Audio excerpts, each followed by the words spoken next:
السلام عليكم، مرحبا بكم معايا في عالم كريم وبطر. اللهم صل وسلم وبارك على سيدنا محمد وعلى آله وأصحابه أجمعين. مرحبا بكم معايا في فيديو جديد ونهار جديد ووصفة جديدة. ومع هاد البرد كنحتاجو بحال هاد الوصفات. كنتمنى كيعجبكم الفيديو، كنقول الناس اللي كيخليو لي كومونتير زوينين شكرا بزاف بزاف. والناس اللي كيدخلوا عندي الخاص كنقول لكم شكرا لكم بزاف بزاف. واللي كيجيو اول مره وكيدوز قدامهم الفيديو كيديروا لي لايك وكيكتبوا لي واحد الكومونتير زوين باش نتعرف عليهم وكيديروا لنا سبسكرايب. كنقول لكم جزاكم الله خيرا وشكرا لكم. وانا فرحانه بالعائله ديالي اللي نهار على نهار كنتعرف على ناس جداد، وكنقول لكم شكرا جزيلا لكم. فحكم ان دابا كاين البرد وبدا تيدخل البرد، فكنحتاجوا لهاد الوصفات اللي بالدقيق ديال الشعير، اللي شي حاجه زوينه وشي حاجه اللي ديال الدار ماشي بحال ديال برا. فانا من نوع الناس اللي كيصوبوا بحال هكايا هاد البطيبطات ومخيمرات ديال الشعير والحريشات.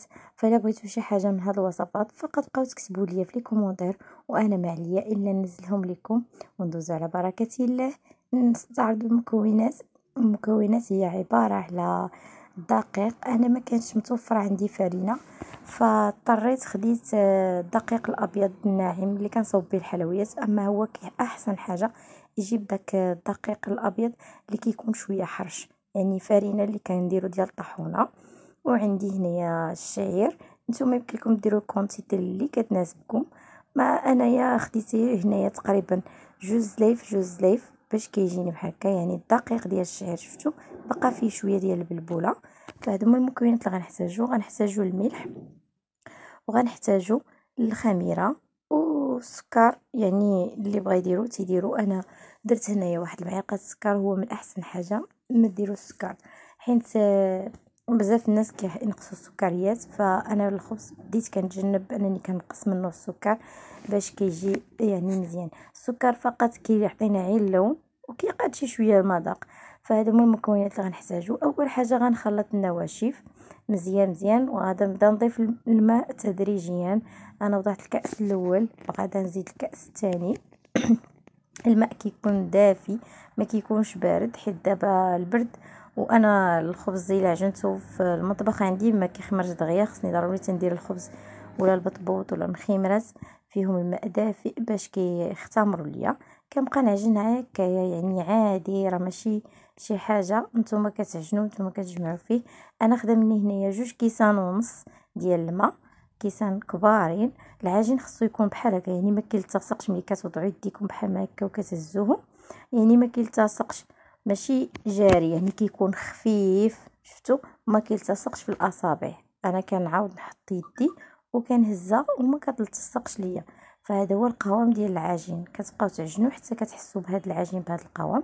صافي من بعد غنحاول نقاد ليها الجوانب وغنقادها مزيان هاد العجينه، وغدا نغطيها وغنخليها ترتاح مزيان.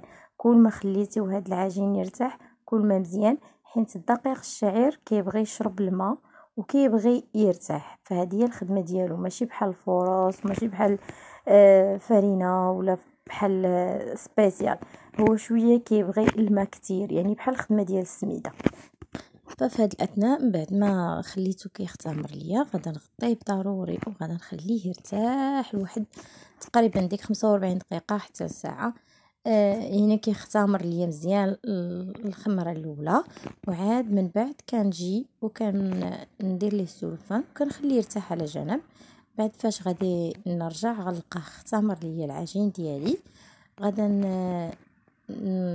نغطيه ونخليه على جنب حتى يرتاح مزيان. فهاد الاثناء من بعد فاش كيختمر ليا غادا نجيب شويه ديال دقيق الشعير اللي كتكون فيه البلبوله. شوفوا القوام ديالو شحال اختمر تبارك الله، كيفاش كيولي، راه كيولي كتير ما شاء الله. انا غندير بطيبطات صغيورين ما غنديرهمش كبارين. فغادا نبقى نقطع بشويه كويرات صغار، نتوما يمكن لكم تحكموا في كويرات كما بغيتوهم. الدقيق كيكون فيه البلبوله، فهذا هو الدقيق الشعير.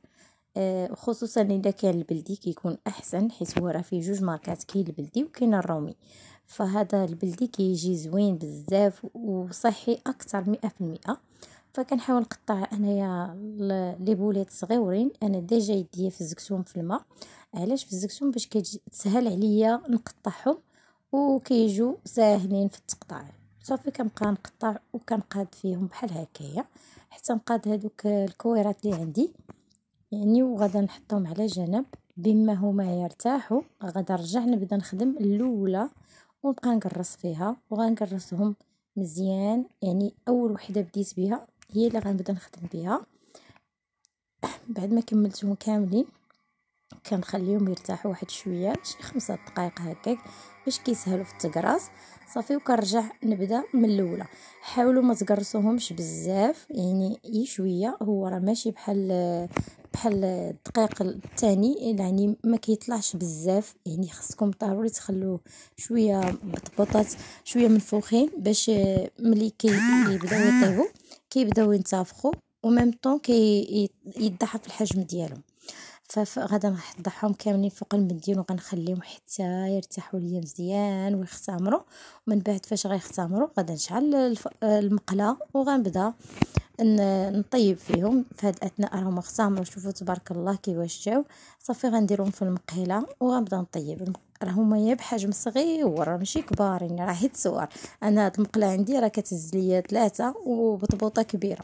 صافي ومن بعد كنبقى نقلب فيهم. كيبغوا النار عاليه باش يتحمروا لكم وما يطفسوش لكم ويجوكم زوينين. ضروري تبقاو تقلبوا فيهم حتى كيتحمر وكيجي بحال هكا الشكل ديالو. وهذا هو البطبوط ولا المخمار ديال دقيق الشعير اللي كيجي زوين مع زيت الزيتون، مع بزاف ديال الوجبات اللي كنتناولوهم في هذا البرد، مع حتى مع البصاره، مع بزاف ديال الوصفات اللي زوينين كيجيو معاه. فانا ما كيخطانيش في هذا البرد، فكان ديما تنوجدو. فقلت علاش لا ما نصورش لكم ونشارك معكم هذه الوصفه البسيطه السهله اللي نتمنى تعجبكم وصحيه 100%. وميم طون شي حاجه كناكلوها في الدار ماشي بحال ديال الزنقه. راه كنقول لكم 100 مره اللي كتصوبوه في الدار تيكون بنين وتيكون زوين وكيجي فيه الحب كتير، حيت كتصوبوه بحب لوليداتكم والاسره ديالكم. كنتمنى تجربوه وتردوا عليا، وكنقول لكم شكرا جزيلا لكم. الا بغيتوا شي وصفه فقط كتبوا لي في لي كومونتير شنو بغيتوني ننزل لكم، وان شاء الله ننزل لكم وصفات جدادين ووصفات زوينين وشي حاجه اقتصاديه وسهله وعلى قد تجيب. حيت بزاف الحوايج اللي احنا ولينا كنبغوا نصاوبوهم كنلقاوهم مكلفين علينا، وكنقولوا للناس كيفاش غادي هاد الوصفه غادي تعجبهم ويديروا حتى همايا. كنتمنى يعجبكم هاد الفيديو، كنقول لكم شكرا جزيلا لكم. الا وصلتوا حتى لهنا ما تنسونيش بلي لايك والبارطاج وكلمات زوينين. كنبغيكم بزاف بزاف.